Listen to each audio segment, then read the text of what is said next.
Meus irmãos, graça e paz a todos, estamos aqui para mais uma exposição bíblica da carta de Paulo aos Romanos. Nós já fizemos a exposição do capítulo 1, de 1 a 7, de 8 a 15, 16 a 17, 18 a 20, 21 a 25, 26 e 27. Agora nós iremos encerrar o capítulo 1 com os versículos de 28 a 32 que nós iremos ler nesse momento. Lembrando que eu estou usando a versão NAA, a Nova Almeida atualizada, ok? E por haverem desprezado o conhecimento de Deus, o próprio Deus os entregou a um modo de pensar reprovável, para praticarem coisas que não convêm. Estão cheios de todo tipo de injustiça, perversidade, avareza e maldade. Estão cheios de inveja, homicídio, discórdia, engano, malícia. São difamadores, caluniadores, inimigos de Deus, insolentes, arrogantes, orgulhosos, inventores de males, desobedientes aos pais, insensatos, desleais, sem afeição natural e sem misericórdia. Embora conheçam a sentença de Deus, de que os que praticam tais coisas são passíveis de morte. Eles não somente as fazem, mas também aprovam os que as praticam. Aqui, Paulo, ele joga pá de cal, é o fundo do poço, aonde Paulo, ele está trabalhando os pecados dos pagãos, né, dos gentios, e a partir do capítulo 2 ele vai tratar dos judeus que apontavam e tinham os pagãos como réus de juízos, réus do fogo eterno, né? Tinha várias categorias, chamavam de cães, chamavam eles de os esquecidos de Deus, enfim. E no capítulo 2 Paulo vai abordar essa questão, mas nós iremos chegar lá. E fazendo aqui uma síntese daquilo que nós já expomos, os versículos de 1 a 7, Paulo se apresenta, é a saudação mais longa de suas cartas, está aqui em Romanos. Os versículos de 8 a 15, Paulo vai falar do amor dele, né, pelos crentes de Roma, em sua oração por eles. Os versículos 16 e 17, Paulo expõe o tema central da carta, né, que ele não se envergonha do Evangelho de Cristo. Essa palavra, não se envergonhar, significa que ele tem o prazer de pregar, é prazeroso para ele, porque ele fala que ele é devedor. No versículo 14, Paulo fala que, pois sou devedor tanto a gregos como a bárbaros, tanto a sábios como a insensatos. Por isso, quanto a mim, estou pronto a anunciar o Evangelho também a vocês que estão em Roma. Aí vem a expressão, pois não me envergonho, que é esse significado, é o prazer que ele tem de pregar o Evangelho, porque o Evangelho é o poder de Deus, é o dínamo de Deus, essa explosão que causa na vida daqueles que recebem, de todo aquele que crê, primeiro do judeu, onde eu abordei na exposição desses versículos, que no cronograma de Deus, né, o judeu sempre vem em primeiro lugar, porque os profetas eram judeus, foi os judeus que Deus fez a aliança, entregou a lei, o Messias era judeu, os 12 apóstolos eram judeus, então sempre tinha esse cronograma. Paulo, todas as vezes que ele chegava numa cidade, ele procurava sempre uma sinagoga judaica para anunciar o evangelho.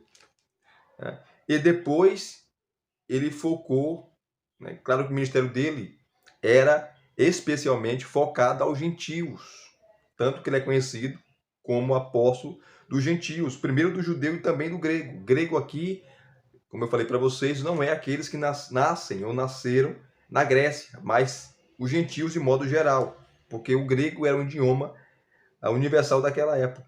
17, Paulo aborda porque a justiça de Deus se revela no céu porque a justiça de Deus se revela no Evangelho. Justiça aqui é a justificação, a maneira como Deus justifica o homem. Porque Deus jogou, né, nas costas do seu Filho Jesus, ou lançou nas costas do seu Filho, lançou sobre o seu Filho os pecados do mundo, da humanidade. E Cristo lançou a sua justiça, a justificação, né, lançou para aqueles que o aceitaram, que o receberam, por meio da mensagem do Evangelho. Então a justiça de Cristo é lançada a esses, foi lançada a mim, foi lançada a você. Você agora não deve mais nada, né? Cristo depositou na minha conta, depositou na sua conta, imputou a nós a sua justiça, a justificação. Então quando Deus olha para nós, ele não vê mais um réu de juízo, mas sim um homem justificado. A partir do versículo 18, Paulo fala da ira de Deus, que a ira de Deus, né, se revela do céu contra toda impiedade e injustiça dos seres humanos que, por meio da sua injustiça, suprimem. Eu abordei aqui que essa palavra suprimir é matar por afogamento, é matar a verdade afogada. Eles suprimem a verdade, eles matam a verdade afogada, não querem saber da verdade. Então, preferem inverdades, preferem injustiças, preferem a impiedade do que a piedade, porque eles conhecem a Deus. E nos versículos 19 e 20, Paulo vai falar da revelação geral, né, que é o primeiro ponto. O ser humano sabe que existe um Deus por meio das coisas criadas. A revelação geral não salva ninguém, só demonstra e mostra que por trás do sol, da lua, das estrelas, dos astros, dos mares, dos oceanos, das florestas, tá? De tudo que existe, por trás disso há um arquiteto, há alguém que planejou, arquitetou, desenhou, colocou no papel, rasurou, rabiscou. Há alguém que criou o universo. E o homem sabe disso, mas o homem, né, não dá glória a Deus. O homem não atribui a glória ao Criador, porque as coisas criadas Deus revelou e Deus se revela por meio das coisas criadas, a revelação geral. Dos versículos 21 e 25, nós abordamos, queridos, a questão, né, que eles têm o conhecimento de Deus. Aí vem a segunda parte, que Deus inculcou na mente deles, Deus colocou nas suas mentes, tá, o seu conhecimento, conhecimento interior, né, que é a lei no coração, que Paulo vai falar no capítulo 2. O pagão não tem a lei escrita, mas Deus colocou na sua mente, no seu coração, no seu interior, o conhecimento dele. Por isso que Paulo começa o versículo 21 falando assim: porque tendo conhecimento de Deus, não glorificaram como Deus. Então o homem tem conhecimento que existe o Criador, que existe Deus. Esse conhecimento está dentro de si, dentro da sua consciência, mas eles preferiram adorar seres humanos, preferiram adorar animais, como aves, quadrúpedes e répteis. Paulo fala aqui, né?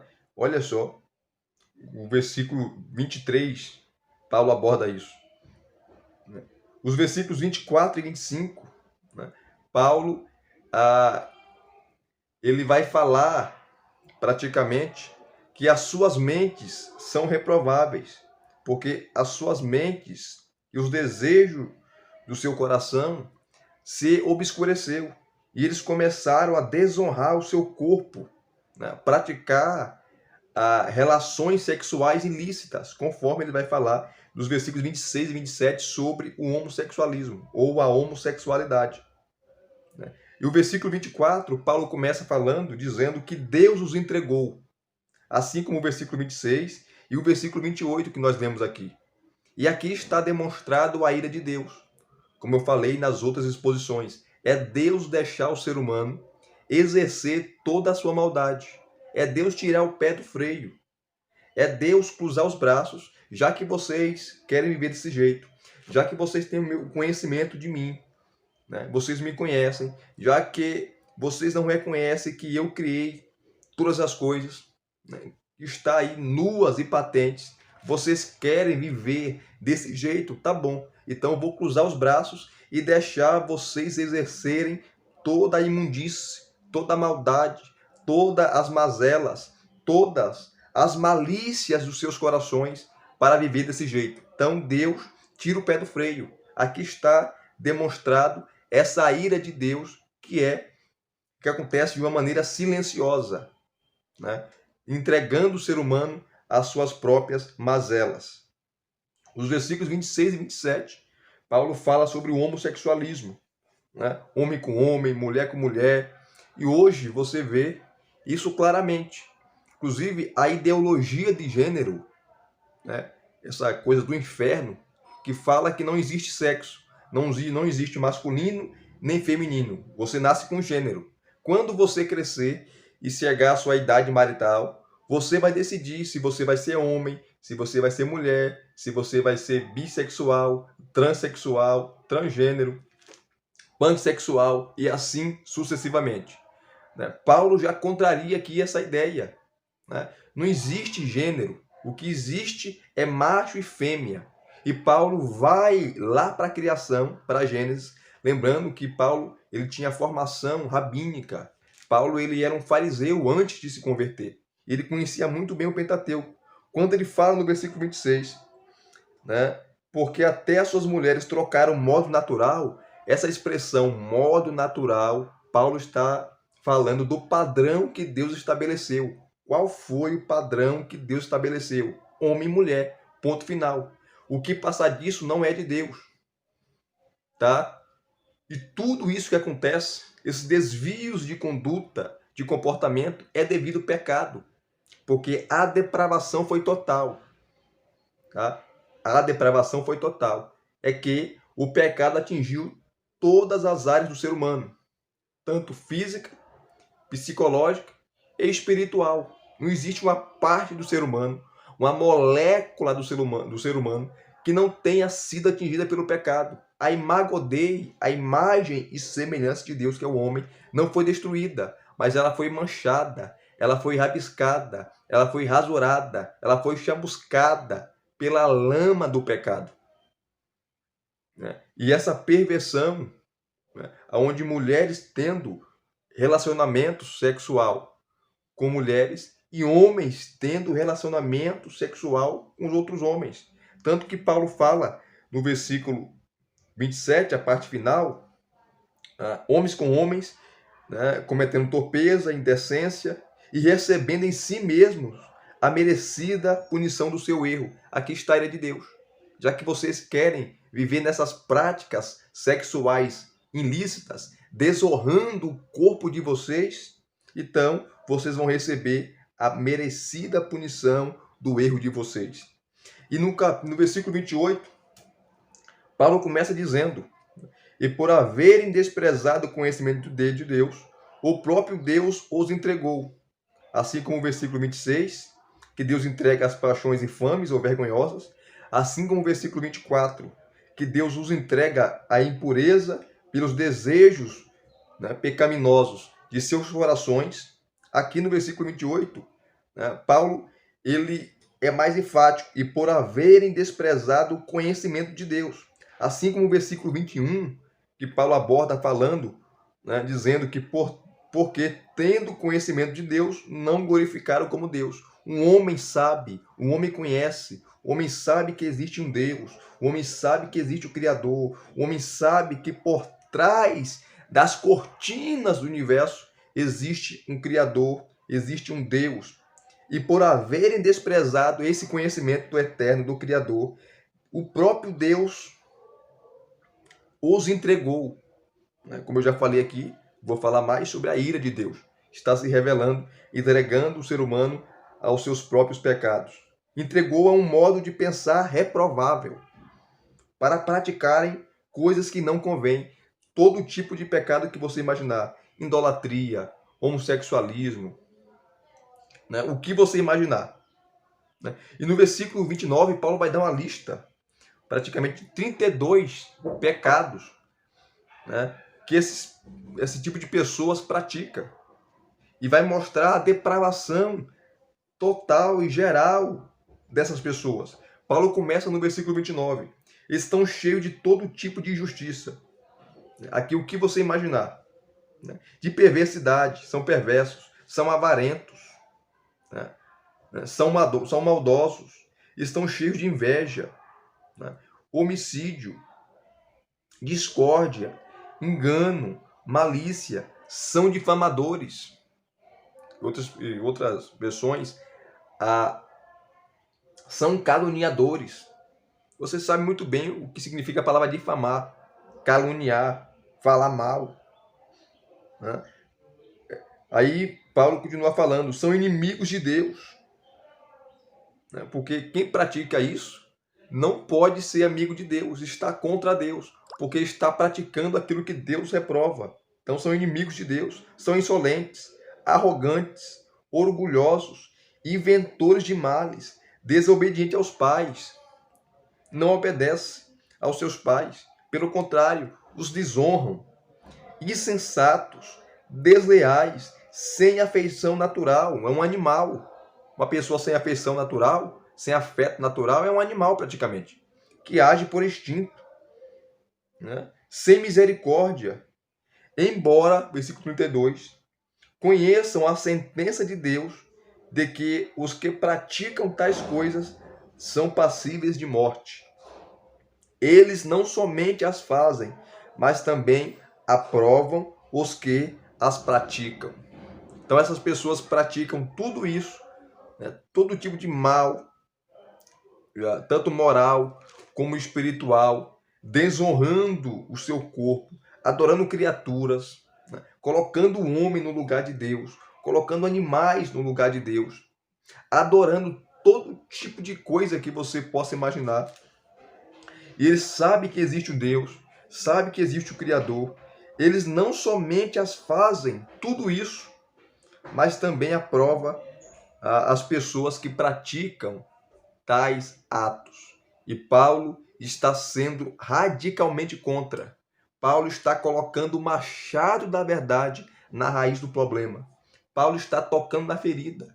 Paulo está espremendo, ou tirando o carnegão, espremendo o pulso da ferida, para depois tratá-la. Então Paulo apresenta o mundo gentil, o mundo pagão. É claro que tinha muita gente que não praticava isso.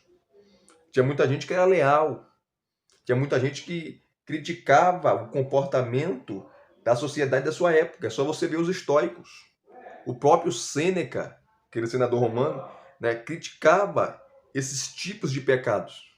Mas eram poucas pessoas, porque a maioria estavam mergulhados nesse tipo de pecado. Por isso que Paulo está falando da necessidade de pregar o evangelho, de anunciar Cristo, porque o evangelho tem um poder de reverter todas essas coisas. O evangelho tem um poder, de transformar a injustiça em justiça, de perversidade transformar em paz. O avarento não é mais avarento, o maldoso não é mais maldoso, o invejoso não é mais invejoso, não é mais invejoso, o homicida, aquele que mata, não é mais homicida, aquele que promove discórdia não promove mais, aquele que promove o engano e a malícia também não promove mais, aquele que difama não vai mais difamar, aquele que calunia não vai mais caluniar, aqueles que por causa disso são inimigos de Deus, se tornarão agora amigos de Deus, porque irá praticar aquilo que Deus ordena, aquilo que Deus manda, aquilo que Deus manda. Os insolentes, os arrogantes, os orgulhosos, os inventores de males não serão mais. Os desobedientes aos pais irão agora obedecer aos pais. Os insensatos não serão mais insensatos, mas sim sensatos. As pessoas desleais serão leais. Aqueles que não têm afeição natural terão agora. Aqueles que não praticam a misericórdia irão praticar a misericórdia.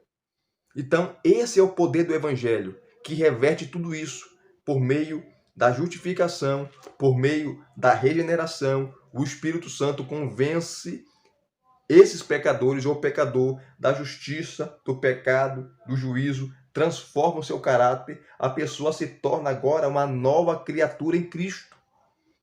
Então, Paulo dá um mapa né? E sobre essa situação poderia surgir a pergunta: como isso pode ser revertido?